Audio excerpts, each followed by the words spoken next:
بسم اللہ الرحمن الرحیم اللہم صلی علی محمد وعلی آل محمد کما صلیت علی ابراہیم وعلی آل ابراہیم انک حمید مجید اللہم بارک علی محمد وعلی آل محمد کما بارکت علی ابراہیم وعلی آل ابراہیم انک حمید مجید۔ حیات الصبا کے 10 میں انشاءاللہ آج ہم لوگ پڑھیں گے کہ حضور پاک صلی اللہ علیہ وسلم کا حضرت خالد بن سعید بن عاص رضی اللہ عنہ کو دعوت دینا۔ حضرت خالد بن سعید بن عاص رضی اللہ عنہ شروع میں مسلمان ہوئے تھے اور اپنے بھائیوں میں سب سے پہلے اسلام لائے تھے، اور ان کے اسلام لانے کی ابتدا اس طرح ہوئی کہ انہوں نے خواب میں دیکھا کہ وہ ایک آگ کے کنارے پر کھڑے ہیں۔ انہوں نے بتایا کہ اس آگ کی لمبائی چوڑائی اتنی زیادہ ہے کہ اللہ ہی جانتے ہیں، اور انہوں نے خواب میں یہ بھی دیکھا کہ ان کے والد ان کو آگ میں دھکیل رہے ہیں۔ یہ بھی دیکھا کہ حضور صلی اللہ علیہ وسلم ان کی کمر کو پکڑے ہوئے ہیں تاکہ وہ آگ سے بچ جائیں، آگ میں نہ گریں۔ وہ گھبرا کر نیند سے اٹھے اور کہنے لگے کہ میں اللہ کی قسم کھا کر کہتا ہوں کہ یہ بالکل سچا خواب ہے۔ اس کے بعد ان کی حضرت ابوبکر رضی اللہ عنہ سے ملاقات ہوئی اور ان کو اپنے خواب سنایا۔ حضرت ابوبکر نے فرمایا کہ تمہارے ساتھ من جانب اللہ بھلائی کا ارادہ کیا گیا ہے، یہ اللہ کے رسول صلی اللہ علیہ وسلم ہیں، تم ان کی پیروی کرو۔ تمہارے خواب کی تعبیر یہی ہے کہ تم ان کی پیروی ضرور کرو گے اور ان کے ساتھ اسلام میں داخل ہو جاؤ گے، اور اسلام ہی تم کو آگ میں داخل ہونے سے بچائے گا اور تمہارا باپ آگ میں جائے گا۔ حضور صلی اللہ علیہ وسلم اجیاد محلے میں تشریف رکھتے تھے۔ حضرت خالد نے یہ وہاں آپ کی خدمت میں حاضر ہو کر عرض کیا کہ اے محمد صلی اللہ علیہ وسلم، آپ کس چیز کی دعوت دیتے ہیں؟ آپ نے فرمایا کہ میں تم کو ایک اللہ کی دعوت دیتا ہوں جس کا کوئی شریک نہیں، اور اس بات کی دعوت دیتا ہوں کہ محمد صلی اللہ علیہ وسلم اللہ کے بندے اور رسول ہیں، اور ان پتھروں کی دعوت عبادت چھوڑ دو جو نہ سنتے ہیں نہ دیکھتے ہیں اور نہ نقصان پہنچا سکتے ہیں اور نفع اور نہ یہ جانتے ہیں کہ کون ان کی پوجا کرتا ہے اور کون نہیں کرتا ہے۔ حضرت خالد نے فوراً کلمہ شہادت پڑھ لیا۔ میں اس بات کی گواہی دیتا ہوں کہ اللہ کے سوا کوئی معبود نہیں ہے، اور اس بات کی آپ اللہ کے رسول ہیں۔ ان کے اسلام لانے سے حضور صلی اللہ علیہ وسلم کو بہت خوشی محسوس ہوئی۔ اس کے بعد حضرت خالد اپنے گھر سے غائب ہو گئے اور ان کے والد کو ان کے مسلمان ہونے کا پتہ چل گیا۔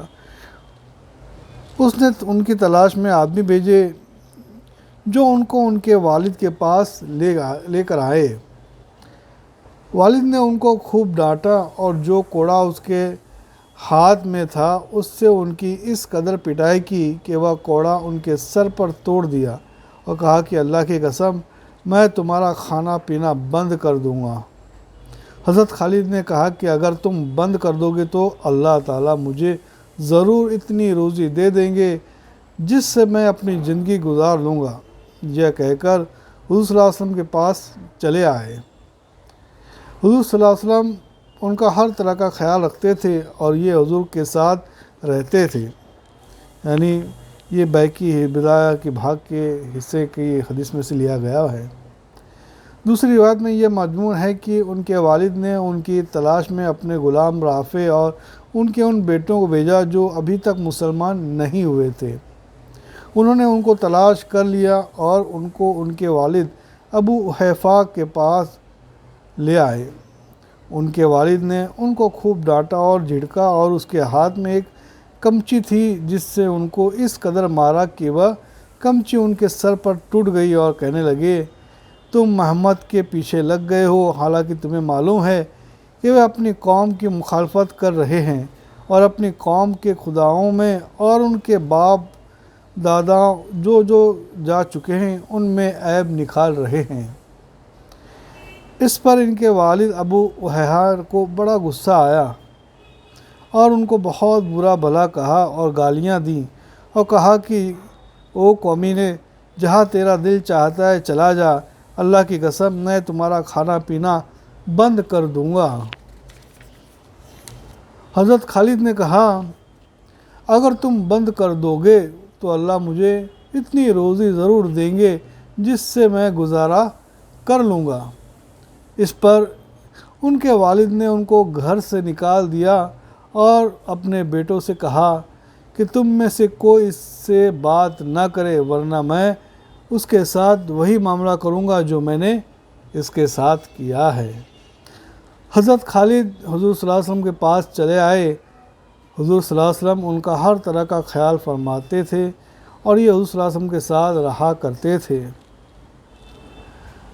ایک روایت میں یہ ہے کہ حضرت خالد مکہ کے آس پاس جا کر اپنے والد سے چھپ گئے، اور جب حضور صلی اللہ علیہ وسلم کے صحابہ رضی اللہ عنہ حبشہ کی طرف دوبارہ ہجرت کرنے لگے تو اس وقت انہوں نے سب کے پہلے ہجرت کی۔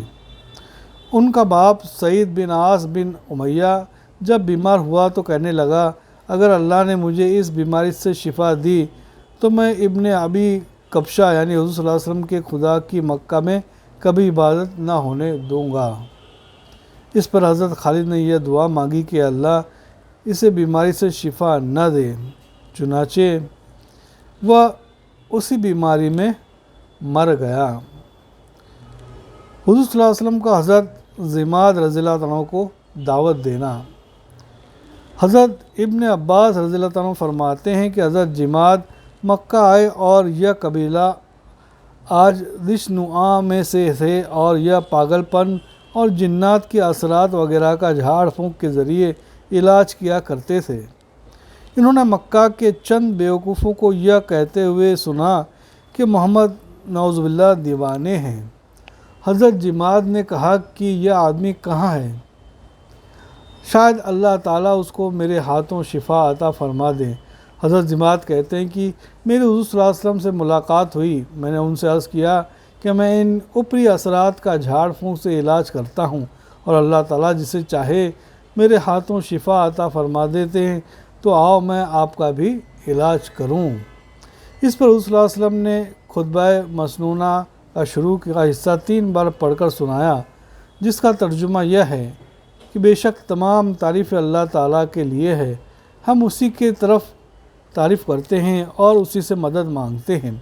جس کو اللہ تعالیٰ ہدایت دے دے اس سے کوئی گمراہ نہیں کر سکتا، اور جسے وہ گمراہ کر دے اسے کوئی ہدایت نہیں دے سکتا۔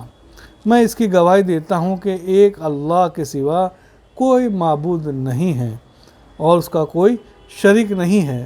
حضرت ضماد نے خطبہ سن کر کہا کہ اللہ کی قسم میں نے کاہنوں اور جادوگروں اور شاعروں کے کلام کو بہت سنا، لیکن ان جیسے کلمات کبھی نہیں سنے۔ لائیے ہاتھ بڑھائیے، میں آپ سے اسلام پر بیعت کرتا ہوں۔ ان کو حضور صلی اللہ علیہ وسلم نے بیعت فرما لیا اور ان سے فرمایا کہ یہ بیعت تمہاری قوم کے لیے بھی ہے۔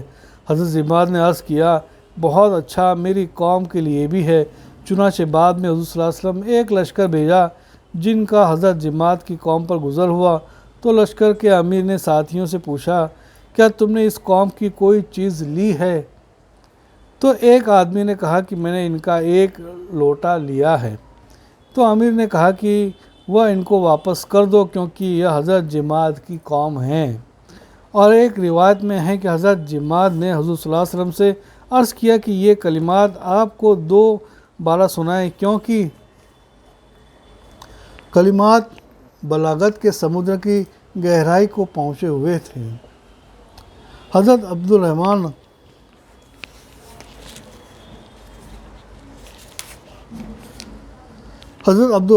ادبی کہتے ہیں کہ حضرت ضماد رضی اللہ عنہ نے بیان فرمایا میں عمرہ کرنے کے لیے مکہ مکرمہ گیا، وہاں ایک مجلس میں بیٹھا جس میں ابو جہل اور عتبہ بن ربیعہ اور امیہ بن خلف تھے۔ ابو جہل نے کہا کہ اس آدمی نے ہماری جماعت میں پھوٹ ڈال دی ہے، ہمیں بیوقوف بتایا اور ہم میں سے جو مر چکے ہیں انہیں گمراہ قرار دیا اور ہمارے خداؤں میں عیب نکالے۔ امیہ نے کہا کہ اس آدمی کے پاگل ہونے میں کوئی شک نہیں ہے، نعوذ باللہ من ذالک۔ حضرت ضماد کہتے ہیں کہ ان کی بات کو میرے دل پر بڑا اثر ہوا اور میں نے اپنی جی میں کہا کہ میں بھی تو جنوں وغیرہ کا علاج کر لیتا ہوں۔ میں اس مجلس میں کھڑا ہوا اور حضور صلی اللہ علیہ وسلم کے تلاش کرنے لگا، لیکن آپ مجھے سارا دن کہیں نہ ملے، یہاں تک کہ اگلا دن آ گیا۔ اگلے دن ڈھونڈنے نکلا تو مجھے آپ مقام ابراہیم کے پیچھے نماز پڑھتے ہوئے مل گئے۔ میں بیٹھ گیا اور آپ نماز سے فارغ ہو گئے تو میں آپ کے قریب آ کر بیٹھا اور میں نے کہا کہ اے ابن عبد المطلب، آپ نے میری طرف متوجہ ہو کر فرمایا کیا چاہتے ہو؟ میں نے کہا کہ میں جنوں وغیرہ کا علاج کر لیتا ہوں، اگر آپ پسند کریں تو آپ کا بھی علاج کروں، اور آپ اپنی بیماری کو بڑی نہ سمجھے، کیونکہ میں نے آپ سے بھی زیادہ سخت بیماری کا علاج کیا تھا۔ تو وہ ٹھیک ہو گئے۔ میں آپ کی قوم کے پاس سے آ رہا ہوں، آپ کے بارے میں چند بری خصلتوں کا تذکرہ کر رہے تھے کہ آپ ان کو بیوقوف بتاتے ہیں اور آپ نے ان کی جماعت میں پھوٹ ڈال دی ہے۔ ان میں سے جو مر چکے ہیں ان کو آپ گمراہ قرار دیتے ہیں اور ان کے خداؤں میں عیب نکالتے ہیں۔ تو میں نے اپنے دل میں سوچا کہ ایسے کام تو پاگل یا آصف زدہ ہی کر سکتے ہیں۔ میں نے ساری بات سن کر حضور صلی اللہ علیہ وسلم سے مسنون خطبہ پڑھا، جس کا ترجمہ یہ ہے: تمام تعریف اللہ ہی کے لیے ہے، میں اس کی تعریف کرتا ہوں اور اس سے مدد مانگتا ہوں اور اس پر ایمان رکھتا ہوں اور اسی پر بھروسہ کرتا ہوں۔ جس کو یہ ہدایت دے اسے کوئی گمراہ نہیں کر سکتا، اور جس سے وہ گمراہ کر دے اسے کوئی ہدایت نہیں دے سکتا۔ میں اس بات کی گواہی دیتا ہوں کہ ایک اللہ کے سوا کوئی معبود نہیں ہے اور اس کا کوئی شریک نہیں، اور اس بات کی گواہی دیتا ہوں کہ محمد صلی اللہ علیہ وسلم اس کے بندے اور رسول ہیں۔ حضرت ضماد فرماتے ہیں کہ میں نے حضور صلی اللہ علیہ وسلم سے ایسا کلام سنا کہ اس سے اچھا کلام اس سے پہلے میں نے کبھی نہیں سنا۔ میں نے آپ سے اس خطبے کو دوبارہ پڑھنے کی گزارش کی کہ جس پر آپ نے دوبارہ خطبہ پڑھا۔ پھر میں نے کہا کہ آپ کس چیز کی دعوت دیتے ہیں؟ آپ نے فرمایا کہ اس بات کی دعوت دیتا ہوں کہ تم ایک اللہ پر ایمان لاؤ جس کا کوئی شریک نہیں ہے، اور بتوں کی غلامی سے اپنے آپ کو آزاد کر لو، اور اس بات کی گواہی دو کہ میں اللہ کا رسول ہوں۔ میں نے کہا کہ اگر میں ایسا کروں تو مجھے کیا ملے گا؟ آپ نے فرمایا کہ تمہیں جنت ملے گی۔ تو میں نے کہا کہ میں اس بات کی گواہی دیتا ہوں کہ اللہ کے سوا کوئی معبود نہیں، جس کا کوئی شریک نہیں ہے، اور اپنی گردن سے بتوں کو اتار کر ان سے الگ ہونے کا اظہار کرتا ہوں، اور اس بات کی گواہی دیتا ہوں کہ آپ اللہ کے بندے اور رسول ہیں۔ پھر میں آپ کے ساتھ رہنے لگا، یہاں تک کہ میں نے قرآن شریف کی بہت سی صورتیں یاد کر لیں۔ پھر میں اپنی قوم میں واپس آ گیا۔ عبداللہ بن عبد الرحمن ادوی بیان کرتے ہیں کہ حضور صلی اللہ علیہ وسلم نے حضرت علی رضی اللہ عنہ کو ایک جماعت کا امیر بنا کر بھیجا۔ ان لوگوں کو ایک جگہ 20 اونٹ ملے تھے، ان کو ساتھ لے کر چل پڑے۔ حضرت علی بن ابی طالب کو پتہ چلا کہ یہ اونٹ حضرت ضماد کی قوم کے ہیں، تو انہوں نے فرمایا کہ یہ اونٹ ان کو واپس کر دو۔ وہ سب اونٹ واپس کر دیے گئے۔ اللہ تعالیٰ ہم سب کو کہنے سننے سے زیادہ عمل کی توفیق عطا فرماوے، اور اللہ رب العزت کی توفیق سے ہم نے جو ہے حیات الصحابہ کے درس کو جو سنا ہے، اس کو دوسروں تک پہنچانے کے لیے ہم کو فکر مند ہونا چاہیے، اور اللہ سے توفیق مانگ کر، ان کی ہدایت مانگ کر اس کو دوسروں تک شیئر کر پہنچانا چاہیے۔ سبحان اللہ و بحمدہ، سبحانک اللہم و بحمدک، ونشہد ان لا الہ الا انت ونستغفرک ونتوب الیک۔ سبحان ربک رب العزت عما یصفون، والسلام علی المرسلین، والحمد للہ رب العالمین۔